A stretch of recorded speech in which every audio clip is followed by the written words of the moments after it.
Baitul Mal Munzalah Indonesia, lembaga yang fokus pada kegiatan yang meningkatkan kemakmuran masjid, menjadikan masjid kembali menjadi pusat peradaban Islam, solusi kemaslahatan umat. Dimulai dari sebuah masjid kecil dalam gang, masjid yang terletak di sebuah wilayah pemukiman mayoritas warga non-muslim. Kami mengenalnya sebagai Masjid Kapal Munzalah Mubarokan. Baitul Mal Munzalah Indonesia menjadi mitra Ziswaf yang mengelola dana umat untuk mensejahterakan umat. Baitul Mal Munzalah Indonesia memulainya dari sebuah gerakan yang fokus pada kegiatan pendistribusian beras terbaik untuk sahabat yatim dan penghafal Quran, yaitu gerakan infak beras. Gerakan infak beras kini sudah tersebar di seluruh wilayah Indonesia, berada di 78 kota, 23 provinsi. Jumlah tonase sudah mencapai hingga angka 610,4 ton beras, disalurkan ke 3.329 pondok pesantren dan panti asuhan, 231.434 sahabat santri yatim, penghafal Quran dan fisabilillah yang telah menerima amanah terbaik dari orang baik. Tak hanya kegiatan infak beras, kegiatan lainnya di Baitul Mal Munzalah Indonesia memberi kebermanfaatan untuk warga di sekitar. Masjid Kapal Munzalah Mubarokan memberikan pelayanan terbaik kepada mustahik produktif, membahagiakan sahabat yatim dan penghafal Quran dengan segala macam kegiatan yang menyenangkan, memberikan hadiah terbaik dan kegiatan lainnya yang mendukung dakwah fisabilillah. Kegiatan tersebut dibersamai oleh para pejuang agama Allah yang dikenal sebagai Paskas, Pasukan Amal Soleh. Semua pergerakan ini dimulai dari masjid kami baru mulai.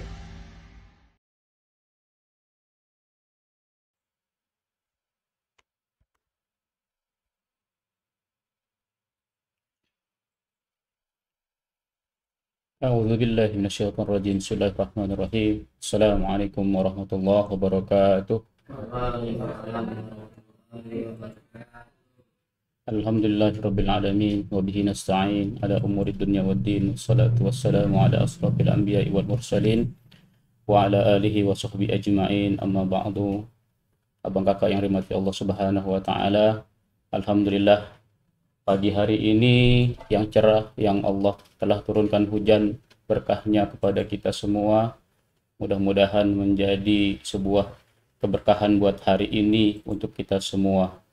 Kita tidak lupa baca doa di kala hujan. Allahumma sayyiban nafi'an, amin ya rabbal alamin. Abang kakak yang dirahmati Allah Subhanahu wa taala, pagi ini kita tak lupa memanjatkan puji syukur kepada Allah Subhanahu wa taala, karena dengan kesyukuran kita kepada Allah Subhanahu wa taala, dari bangun tidurnya kita sampai nanti kita tidur kembali, Allah senantiasa jaga kita, Allah senantiasa pelihara kita, Allah senantiasa berkahi hidup kita. Amin ya rabbal alamin.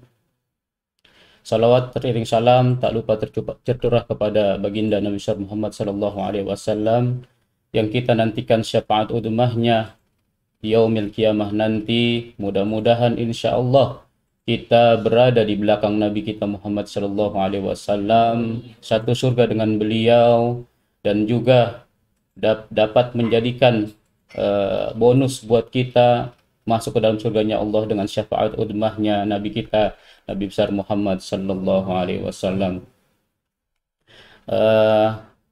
Wabil khusus kepada branch manager BMI yang Bekasi, dalam hal ini Bapak Adi Santoso, mudah-mudahan Allah berkenan memuliakan beliau juga, dan para teman-teman ofisial yang dirahmati Allah Subhanahu wa taala, dan juga Bapak Sarman selaku otak dari kita Paskas Bekasi, Gerakan Infak Beras Bekasi. Mudah-mudahan Allah senantiasa muliakan beliau, Allah senantiasa angkat derajat beliau dengan kemurnian hatinya, sehingga Allah menjadikan jannah tempat kembalinya. Amin ya rabbal alamin. Berbicara masalah hadis tentang niat, Allah Subhanahu wa taala sering mengatakan bahwa Nabi kita juga bersabda, hadis ini hadis yang sangat kontemporer sekali, hadis yang sangat masyhur, yaitu tentang innamal a'malu binniyat wa innamal likulli imri'in ma nawa. Faman kanat hijratuhu ilallahi wa rasulih wa hijratuhu ilallahi wa rasulih wa man kanat hijratuhu lidunya wa yusibuha umritin yankiha fa hijratuhu ila ma hajara ilaih.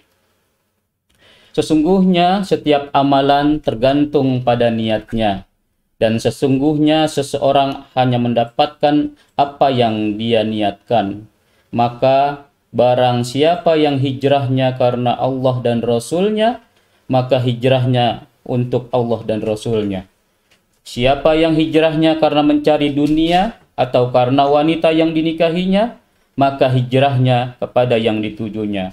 Hadis riwayat Bukhari dan Muslim. Dalam konteks hadis ini, kita nyatakan bahwa Imam Syafi'i berkata juga, hadis ini telah mencakup sepertiga ilmu dan mengandung 70 masalah fikih. Dari kitab Jami'al Ulum wal Al-Hikam, bab 1 ayat 2, hadis ke-23, dan juga bisa dilihat tentang kitab Syarah Sahih Muslim, bab 8, hadis ke-47, kitab Fathul Bari, bab 1, hadis ke-17. Bahwasanya kemasyhuran hadis ini kita bisa katakan bahwa sepertiga dari ilmu yang kita punya itu bermuara kepada niat kita. Karena beda niat, beda hasil, salah niat, salah hasil. Banyak menyatakan bahwa dengan niat itu kita menjadikan sebuah pegangan buat kita menjalankan sebuah aktivitas hidup kita. Mungkin tadi dibangun tidur kita sudah berniat, berazam, beringinan, bermaksud. Itu sama kata-katanya semua. Bahwasanya dengan berniat ikhlas karena Allah Ta'ala, hari ini kita jumpai, hari ini kita lewati, hari ini kita jalani. Mudah-mudahan karena niat karena Allah Ta'ala, akan Allah berikan jalan-jalan keluar yang akan kita tempuh nanti di hari ini, untuk hari ini. Berkaitan dengan hadis yang lain, Imam Ahmad berkata, dasar-dasar Islam ada pada 3 hadis, yaitu hadis Umar tentang innamal a'malu binniyat, hadis dari Aisyah juga tentang hal yang sama, dan juga hadis Nu'man bin Bashir, kitab Jami' al-Ulum wa al-Hikam, di bab 1, hadis yang ke-23 ini. Ibnu Hajar juga berkata, Al-Baihaqi menjelaskan bahwa hadis ini mencakup sepertiga ilmu. Penjelasannya, amal usaha seseorang hamba bisa dihasilkan dengan hati, lidah, dan anggota badannya. Niat adalah salah satu amalan hati dan merupakan sarana beramal yang terkuat dari ketiganya. Karena niat bisa menjadi suatu ibadah yang berdiri sendiri dan sangat dibutuhkan oleh ibadah-ibadah yang hasilnya dihasilkan oleh anggota badan lainnya. Itulah. Jadi hati kita, lidah kita, anggota badan lain kita, kalau kita tidak didasari dengan niat, adalah satu amalan hati yang merupakan sarana yang paling terkuat di antara beberapa anggota badan kita itu. Dan juga Ibnu Rajab berkata, Bukhari mengawali kitab sahihnya dengan hadis ini dan menempatkannya sebagai khutbah pendahuluan. Ini merupakan isyarat dari beliau bahwa semua amalan yang tidak ditujukan untuk memperoleh wajah Allah adalah batil, tidak ada hasilnya di dunia maupun di akhirat. Kitab Jami'al Ulum wal Hikam ini mengajarkan banyak tentang utamanya niat. Karena dengan niat yang ikhlas karena Allah Ta'ala menunjukkan bahwa keseriusan para ulama-ulama salafus soleh membahas tentang niat. Karena dengan niat kita akan berjalan. Karena dengan niat kita akan melangkah. Karena dengan niat kita akan memberikan sesuatu hal yang besar. Karena dengan niat pula kita akan menjadi sebuah paradigma baru, kehidupan yang insya Allah mendapat ridho dari Allah Subhanahu wa Ta'ala. Abdurrahman bin Mahdi berkata juga, bagi siapa yang ingin mengarang sebuah kitab, hendaknya memulai dengan hadis ini untuk mengingatkan penuntut ilmu agar memperbaiki niatnya. Kitab Syarah Sahih Muslim di bab ke-8 hadis yang ke nomor 47. Dan juga Yahya bin Abi Katsir berkata, pelajarilah niat, karena niat lebih utama dari amal. Karena niat lebih utama dari amal. Di situ disebutkan di kitab Jami'ul Al-Ulum wal Al-Hikam. Sama di bab ke-1 hadis ke-34. Dengan niat, dengan mempelajari niat, karena lebih utama dari amal. Amal soleh kita percuma kalau niat kita tidak lurus karena Allah Ta'ala. Tidak lurus karena yang lain, karena dunia, karena dan hal-hal segalanya. Membuat itu apa? Mencederai niat kita, mencederai tujuan akhir yang kita capai. Dan biasanya tujuan akhir itu dari niat awal ke tujuan akhir itu pasti banyak rintangan, banyak hambatan, banyak kendalanya. Disitulah gunanya memperbarui niat.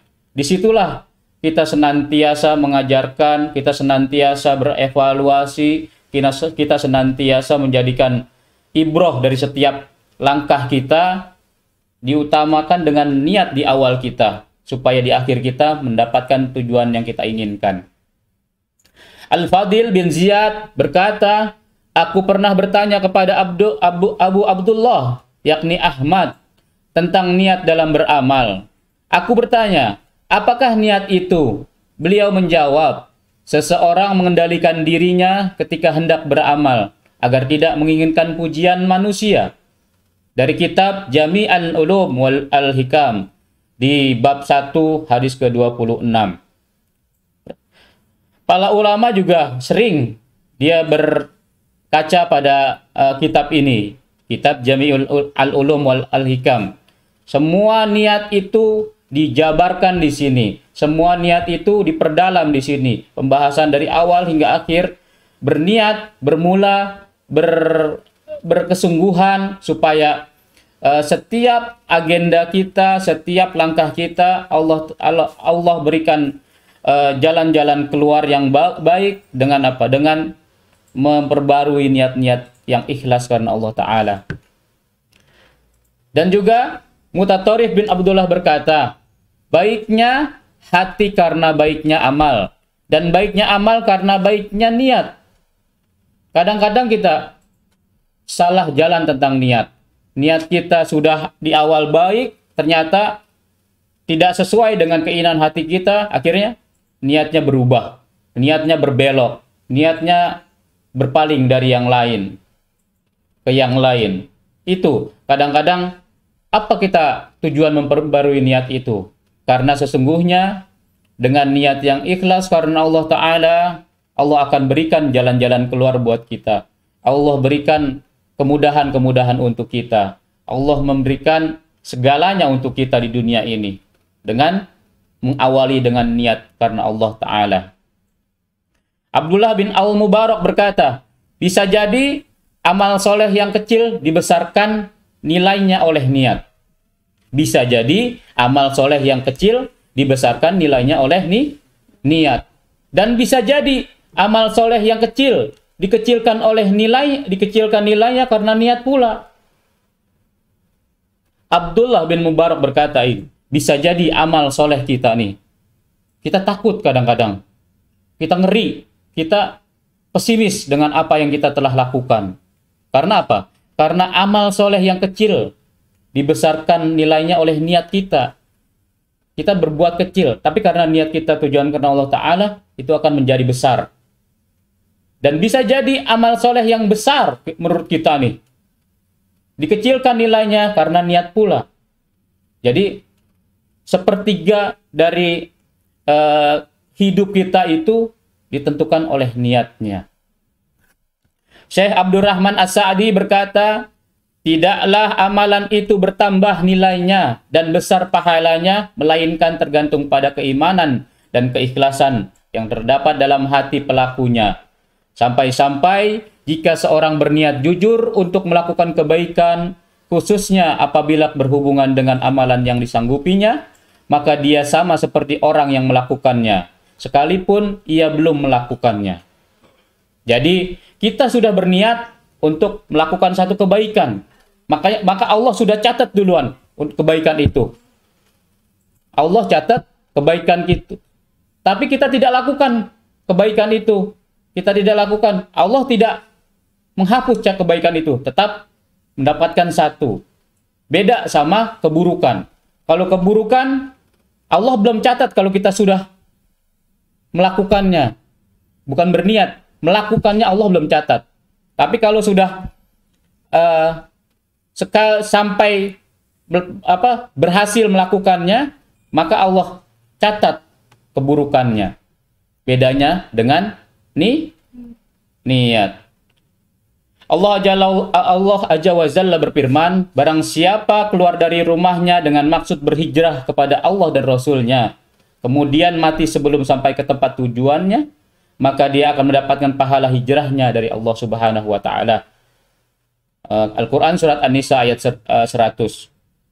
Dan dalam sebuah hadis sahih yang marfu sampai kepada Nabi Shallallahu Alaihi Wasallam disebutkan, jika seorang hamba sakit atau berpergian, maka dicatat untuknya apa yang biasa dikerjakannya ketika dia sehat dan mukim. Hadis ini diriwayatkan oleh Imam Ahmad, hadis bab ke-4, hadis ke-410 dan 418. Dan hadis Bukhari nomor 2996 dari Abu Musa al-Ash'ari. Sesungguhnya di Madinah ada sekelompok orang yang tidaklah kalian melalui suatu jalan dan melintasi suatu lembah, melainkan mereka sama seperti kalian, yakni dalam niat, hati, dan pahala, karena mereka terhalang sesuatu yang uzur. Kitab Bahjah Qulub Al-Babrar, halaman ke-14. Syekh Ibnu Utsaimin berkata, seseorang yang telah bertekad ingin melakukan suatu kebaikan yang biasa sudah dikerjakan, tetapi tidak bisa melakukannya karena terhalang oleh sesuatu hal, maka akan dicatat untuknya pahala amalan tersebut dengan sempurna. Contohnya, apabila seseorang yang biasa sholat berjamaah di masjid, akan tetapi terhalang oleh sesuatu yang seperti tertidur, sakit, atau semisalnya, maka akan dicatatkan untuknya pahala seperti pahala orang yang sholat berjamaah dengan sempurna. Tidak dikurangi sedikit pun. Adapun apabila bukan sesuatu yang biasa diamalkannya, maka hanya akan dicatatkan untuknya pahala niatnya saja, tidak dengan pahala amalnya. Kitab Syarah Riyadhus Shalihin bab 1 ayat hadis ke-29 menyatakan bahwa sepertinya kita ini harus mengencangkan niat kita. Kita harus senantiasa setiap aktivitas kita di awal waktu dan di awal pergerakan niat ibadah kita ikhlaskan karena Allah Ta'ala, niatkan, azamkan, inginkan, maksudkan kepada Allah. Supaya apa? Supaya yang terjadi Allah akan catat melalui malaikatnya. Allah akan berikan satu kebaikan untuk kita. Allah akan jadikan itu sebuah pahala. Dan itu semua akan dicatat tambahannya oleh Allah Subhanahu wa Ta'ala. Beda kedudukannya tadi seperti berbuat kejahatan atau keburukan. Tidak akan dicatat oleh Allah Subhanahu wa Ta'ala sebelum kita melakukannya sampai tuntas. Al-Fudail bin Iyad menafsirkan firman Allah Azza wa Jalla untuk menguji siapa di antara kamu yang paling baik amalnya. Surat Al-Mulk ayat 2. Tabarakalladzi biyadihil mulk wa huwa ala kulli syai'in qadir. Alladzi khalaqal mauta wal hayata liyabluwakum ayyukum ahsanu amala. Dari situ kita bisa, beliau berkata, yakni yang paling ikhlas dan yang paling benar dan sesuai tuntunan Allah, Sesungguhnya amal itu apabila ikhlas tapi tidak benar, maka tidak akan diterima. Dan apabila benar tetapi tidak ikhlas, juga tidak akan diterima. Jadi harus ikhlas dan benar. Suatu amalan dikatakan ikhlas apabila dilakukan karena Allah. Dan yang benar itu apabila sesuai sunnah Rasulullah Shallallahu Alaihi Wasallam berdasarkan kitab Jami'ul Ulum wal Hikam bab pertama hadis ke-36. Ibnu Rajab juga berkata, dan apa yang dikatakan oleh Allah Al-Fudail sesuai dengan yang dijelaskan dalam firman Allah Azza wa Jalla, barang siapa mengharapkan perjumpaan dengan Rabb-Nya, maka hendaklah mengerjakan amal soleh dan janganlah mempersekutukan sesuatu pun dalam beribadah kepada Rabb-Nya. Surat Al-Kahfi ayat 110. Ayat terakhir nih, wal ya'mal amalan soliham. Kitab Jami'ul Ulum wal Hikam juga termasuk di dalamnya, bab 1 hadis ke-36. Syekhul Islam berkata, dasar amal soleh seseorang adalah keikhlasan, niat semata-mata untuk Allah Subhanahu wa Ta'ala, karena Allah Azza wa Jalla tidaklah menurunkan kitab-kitabnya, mengutus para rasul dan menciptakan makhluk, melainkan agar mereka beribadah kepadanya. Begitulah dakwah para rasul yang mereka tujukan untuk semua manusia. Sebagaimana Allah Ta'ala telah sebutkan di dalam kitabnya melalui lisan para rasulnya dengan jelas-jelasnya. Oleh karena itu, para ulama salaf senang membuka dan memulai majelis-majelis kitab-kitab mereka dan hal-hal lainnya dengan hadis innamal a'malu bin niyat, karena sesungguhnya yang kita lakukan berdasarkan dengan niat kita. Beliau juga berkata, mengikhlaskan amalan merupakan dasar agama Islam. Oleh karena itu, Allah membenci riya sebagaimana tersebut dalam firman Allah Azza wa Jalla. Maka kecelakaanlah bagi orang-orang yang salat, yaitu orang-orang yang lalai dari salatnya, orang-orang yang berbuat riya. Karena sesungguhnya dengan niat-niatnya yang kotor itu, Allah berikan hadiah buat orang-orang yang berniat kotor itu. Dari surat Al-Ma'un ayat 4 sampai dengan 6. Allah berfirman pula, dan juga orang-orang yang menafkatkan harta-harta mereka karena riya kepada manusia. Jangan pernah kita berbuat karena selain Allah.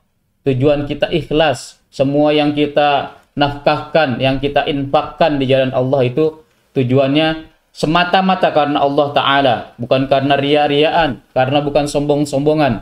Karena sesungguhnya di mata Allah lah kita akan kembali. Di sisi Allah lah kita akan kembali. Dan sesungguhnya kembali kepada Allah itu kembalinya orang-orang yang beruntung. Mudah-mudahan kita menjadi orang yang beruntung itu, dan mudah-mudahan kita menjadi senantiasa menjaga niat ikhlas karena Allah Ta'ala. Syekh Ibnu Utsaimin berkata, dalam semua amalan, niat tempatnya di hati, bukan di lidah. Oleh karena itu, barang siapa yang mengucapkan niat dengan lisan ketika hendak sholat, puasa, haji, wudu, atau amalan yang lain, maka dia telah melakukan bid'ah, mengamalkan sesuatu yang tidak ada asal dalam agama Allah. Hal itu karena Nabi berwudu, sholat, bersedekah, berpuasa, dan haji tidak pernah mengucapkan niat dengan lisan. Karena niat memang tepatnya di hati. Allah mengetahui apa yang ada dalam hati. Tidak ada sesuatu yang pun yang tersembunyi baginya. Maksud di sini, niat itu tempatnya di hati. Tapi banyak yang lain berpendapat harus dilafazkan, seperti Imam Syafi'i. Ini berpendapat dari Ibnu Utsaimin. Beliau berkata dengan kata-katanya bahwa amalan itu tidak harus dilafaz. Tapi kebanyakan dari kita, alhamdulillah, mengerjakan dengan melafazkannya. Karena kita berdasarkan maqam kita, yaitu Imam Syafi'i.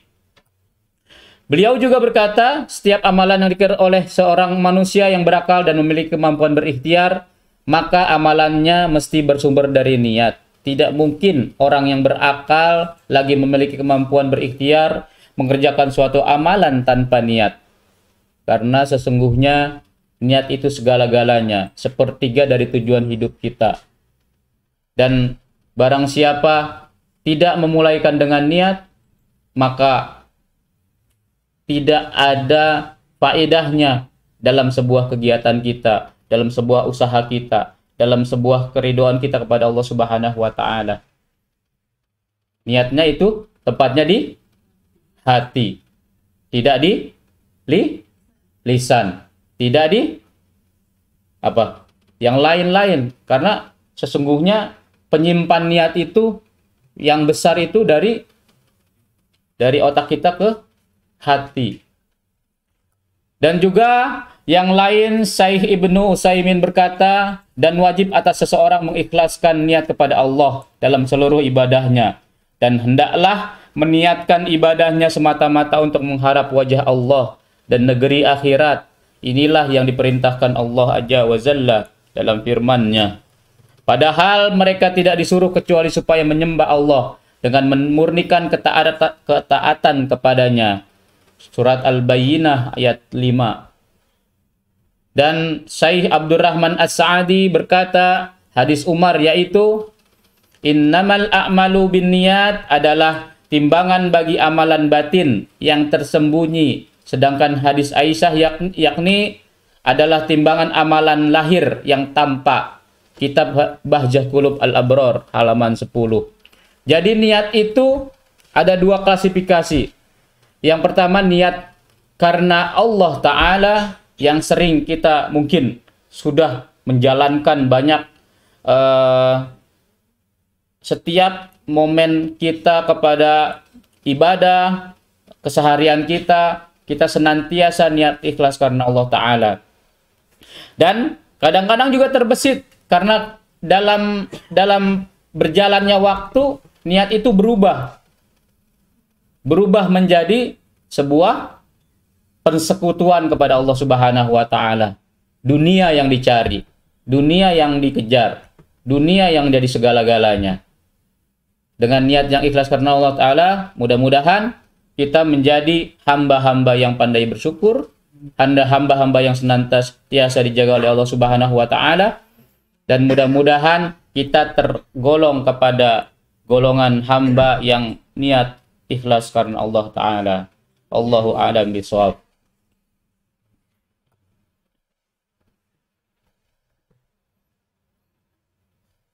Nanti bahas kesimpulan.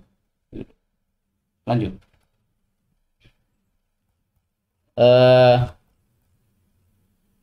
Dalam hal ini, perkataan tadi dari awal hingga akhir, bahwa kita dapat simpulkan niat merupakan sepertiga ilmu yang harus kita pelajari. Karena dengan niat tadi, mudah-mudahan Allah berkenan diri kita, keluarga kita, orang-orang yang kita cintai, orang-orang yang kita sayangi, orang-orang yang kita kenal, mudah-mudahan Allah berikan tempat di sisinya yang mulia, berada di surga bersama Rasulullah SAW. Yang kedua, kesimpulannya, niat semakna dengan maksud dan keinginan hati. Apabila niatnya di awal sudah berbeda, maka tujuan itulah yang akan didapatkan. Dan berbalik kepada niat kita kepada Allah, insya Allah, Allah akan memberikan keredoannya kepada kita sesuai dengan niat kita di awal. Niat menurut para ulama mengandung beberapa maksud, yaitu untuk membedakan antara satu ibadah dengan ibadah yang lain.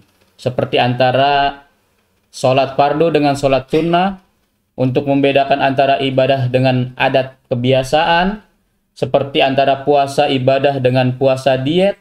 Itu berarti kan apa? Dari niatnya. Niat puasa ibadah, contohnya puasa Ramadan, karena emang perintah.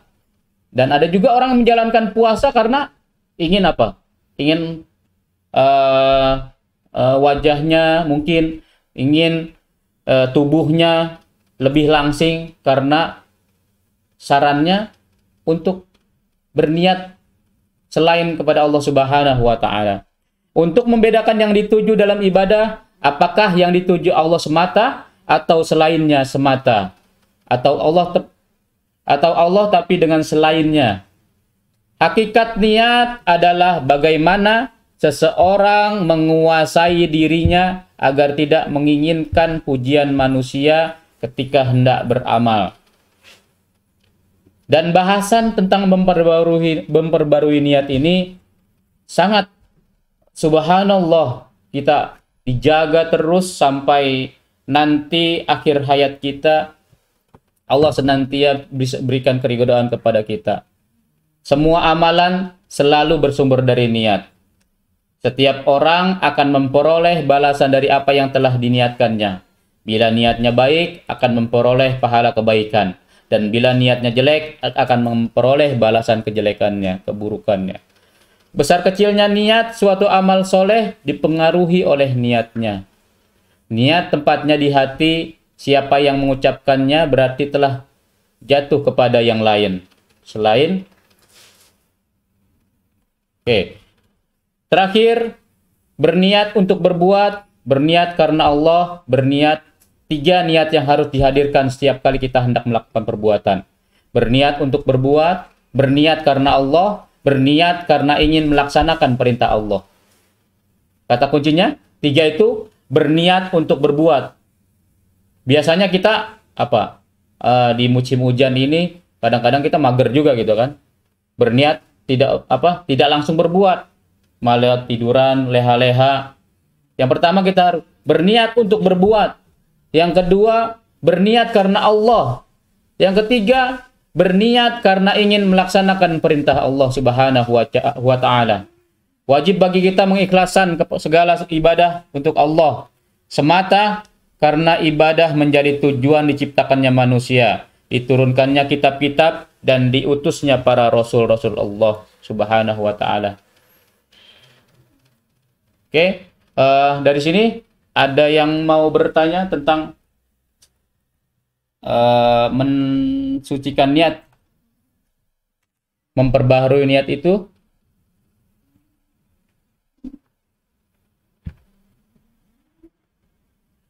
Kakak-kakak yang di sana, abang-abang yang di depan, mungkin, iya? Waalaikumsalam warahmatullahi wabarakatuh. Jika dari awal misalnya kita udah niatnya lurus nih, Iya. tapi di perjalanan tuh suka ada godaan gitu.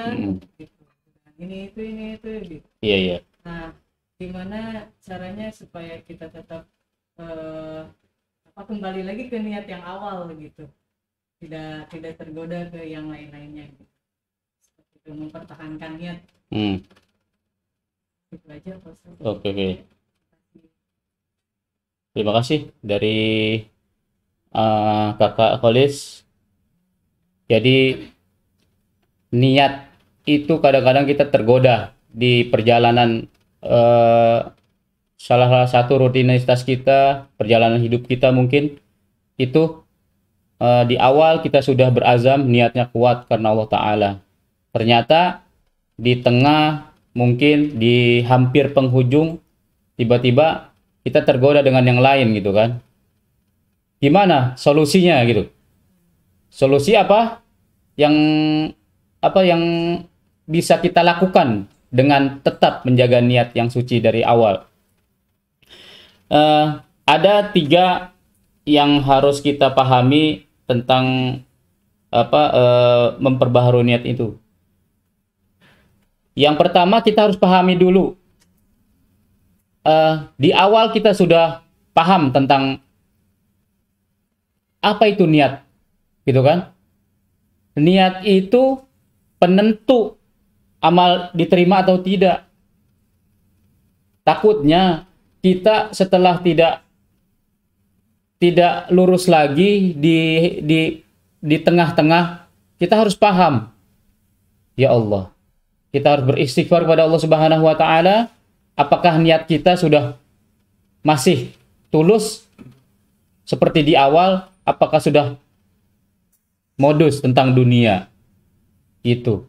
Yang kedua, penentu balasan yang Allah berikan kepada seseorang. Jadi apa? Nanti goal kita apa? Di akhir itu apa? Karena tujuannya kita kembali kepada Allah Subhanahu wa taala. Fafirru ilallah. Kita kembali kepada Allah dengan apa?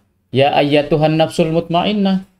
Hai jiwa-jiwa yang tenang, kembalilah kepada Tuhanmu dengan itu. Dengan hati-hati yang ikhlas karena Allah Ta'ala, tujuannya diperbaharui lagi, niatnya tadi yang sudah melenceng. Jadi kita pahami lagi, istighfar lagi, kita berserah diri pada Allah Subhanahu wa taala. Dan biasanya kita harus punya teman, partner, guru, pengingat untuk supaya apa? Tetap kita dievaluasi, kita tetap dijaga, tetap diingatkan, harus tetap dalam koridor di awal kita berniat karena Allah Ta'ala. Yang berikutnya, membedakan antara ibadah dengan bukan ibadah. Itu paling gampang kita. Kalau salah satu untuk kita tetap lurus, kita sudah bisa membedakan. Di awal kita tujuannya beribadah. Ternyata di tengah-tengah kita tujuannya bukan ibadah lagi.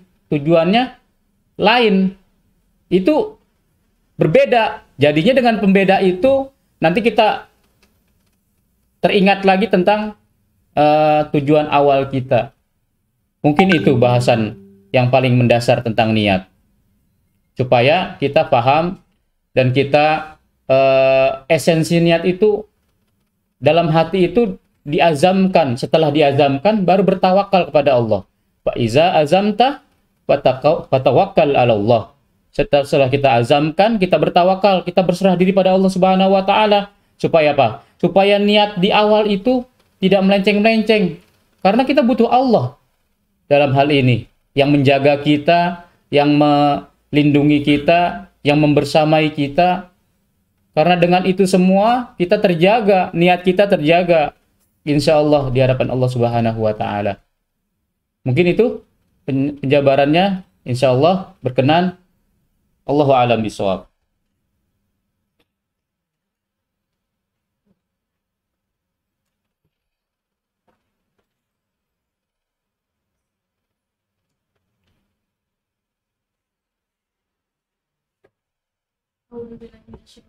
Assalamualaikum warahmatullahi wabarakatuh. Waalaikumsalam warahmatullahi wabarakatuh. Afwan Ustaz, izin bertanya.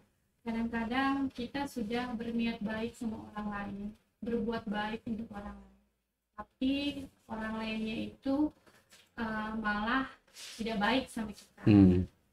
Itu cara menyingkapinya bagaimana Ustaz? Karena kadang-kadang hidup bertetangga ini juga seperti itu Ustaz.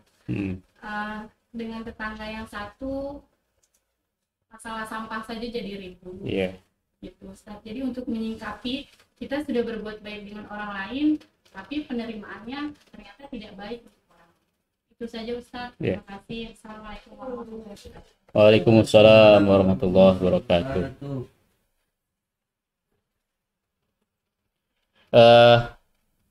Bagus pertanyaannya. Tadi terkait dengan pertanyaan itu, ada 3 niat yang harus dihadirkan setiap kali kita hendak melakukan perbuatan. Pertama apa tadi? Berniat untuk berbuat. Kita sudah berbuat, misalnya kayak tadi masalah-masalah yang remeh-temeh kecil itu, kita anggap itu apa? Itu sebuah hal yang tidak perlu kita berbuat jadikan besar gitu. Jadinya hal-hal itu anggaplah sebuah batu ganjalan untuk kita naik kelas. Dengan niat yang pertama kita berniat untuk berbuat, dan berbuat itu sudah kita lakukan, berarti kan. Yang kedua, berniat karena Allah Ta'ala saja, tidak yang lain kita. Karena contohnya tadi orang lain dengan segala permasalahannya, mungkin dari tadi yang telah dijabarkan menunjukkan kita tetap salah di mata mereka, ya kan? Kita tetap salah di mata mereka. Biar mereka anggap itu sebuah sebuah kerikil-kerikil yang akan merubah niat kita, pasti itu yang akan merubah niat kita. Tapi kita tetap berniat karena Allah. Tujuan kita Allah, bukan tujuannya karena cacian manusia gitu. Dicaci kita tidak tumbang, terus dipuji kita tidak terbang. Itu kita sudah punya prinsip itu, insya Allah kita berbuat karena Allah Ta'ala saja. Dan yang ketiga, berniat karena ingin melaksanakan perintah Allah. Kalau 3 esensi itu tidak kita dapat, insya Allah kita akan melakukan yang terbaik buat Allah. Kita akan melakukan yang kita bisa, mewakafkan jiwa raga kita untuk Allah semata. Kalau udah di situ esensinya, insya Allah kita akan mendapatkan sebuah kebaikan. Oke, mungkin itu aja salah satu jawabannya. Mudah-mudahan berkenan. Wallahu a'lam bishawab. Doa. Alhamdulillah kita telah sama-sama melaksanakan agenda rutin kita, yaitu di pagi ini kita ngapel, ngaji pelan-pelan. Ngaji pelan-pelan tujuannya apa? Kita mengisi ruh kita, mengisi jiwa kita dalam kekosongan. Dalam satu pekan kita mungkin ada hati-hati kita yang kotor, ada hati kita yang bukan karena Allah, hati-hati kita yang tidak bersih, hati-hati kita yang masih mengorientasikan dunia. Mudah-mudahan di pagi ini ruh kita cas kembali, kita berikan haknya, yaitu hak untuk mendapatkan energi positif dari Allah Subhanahu wa Ta'ala. Dengan energi positif itu, nanti kita bertemu dengan pekan depan, kita akan menjalani kebaikan lagi, dan kebaikan lagi. Karena dengan kebaikan itu akan dimunculkan oleh Allah sebuah kebaikan-kebaikan yang lain. Akan mempengaruhi semuanya, akan mendatangkan kebaikan-kebaikan yang lain. Amin. Kita berdoa kepada Allah Subhanahu wa Ta'ala, mudah-mudahan Allah berkenan atas diri kita. Kita niat ikhlas karena Allah Ta'ala, kita datang kemari niat ikhlas karena Allah Ta'ala, kita tujuannya semata-mata karena Allah. Luruskan niat lagi, jabarkan niat dengan sungguh-sungguh, karena 3 aspek tadi, berniat untuk berbuat, berniat karena Allah, berniat karena ingin melaksanakan perintah Allah. 3 aspek tadi kita sudah kembangkan setiap hari untuk kita melakukan agenda-agenda harian kita. Insya Allah Allah berkenan, Allah ridho dengan diri kita. Kita baca suratul Fatihah, niat ikhlas karena Allah Ta'ala. Mudah-mudahan dengan suratul Fatihah ini kita menjadi hamba-hamba yang pandai bersyukur, hamba-hamba yang digolongkan kepada surganya Allah Subhanahu wa Ta'ala. Ala hadhihi niyyah wa kulli niyatin salihah. Al-Fatihah. A'udzu billahi minasyaitonir rajim. Bismillahirrahmanirrahim. Alhamdulillahi rabbil alamin. Arrahmanir rahim. Maliki yaumiddin. Iyyaka na'budu wa iyyaka nasta'in. Ihdinas siratal mustaqim. Siratal ladzina an'amta 'alaihim ghairil maghdubi 'alaihim waladdallin. Rabbighfir lana wa liwalidayya amin. Astaghfirullahal azim. Astaghfirullahal azim. Astaghfirullahal azim.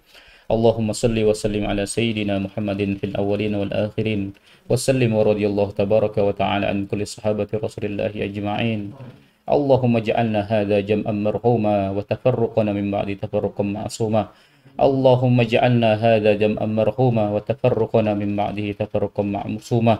Allahumma ya ghani ya hamid ya mubdi ya mu'id ya rahim ya wadud aghina bihalalika al-haramika ma'siyatika bi ta'atika wa bi fadlika amman siwak.